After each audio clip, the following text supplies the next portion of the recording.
இந்த week 5th வீக்கோட எவிக்ஷன்ல கிட்டத்தட்ட வந்து 12 பேர் வந்திருக்காங்க. 12 பேர்ல யார் போவாங்க அப்படின்னு புரிஞ்சு பார்த்தோம்னா கிட்டத்தட்ட வந்து அக்காவோட ஃபேவரட் நம்ம துஷார் தான் இந்த வீக் வெளியே போறதுக்கு வாய்ப்பு இருக்குது அதிகப்படியா. எங்கேயுமே கண்டென்ட் தர்றதில்ல. அக்கா கூடயே உட்காந்துட்டு கையை காலையை அமுத்திட்டு அப்படியே பிடிச்சிட்டு உட்காந்துட்டு இருக்காரு. அதனால வந்து துஷார் இந்த வீக் போகிறதுக்கு இருக்குது.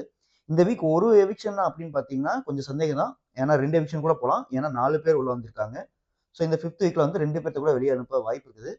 துஷார் கம்பல்சரி இருக்காரு வெளியே போறதுல. இன்னொன்னு அதுல ரம்யா, எஃப்ஜே இந்த மாதிரி கேட்டகரியில பார்ப்பாங்க. அப்படி இல்லைன்னா ஒண்ணு பார்வதி இல்லைன்னா திவாகர் இந்த மாதிரி யாரையாவது தூக்கி வெளியே போடலாம்.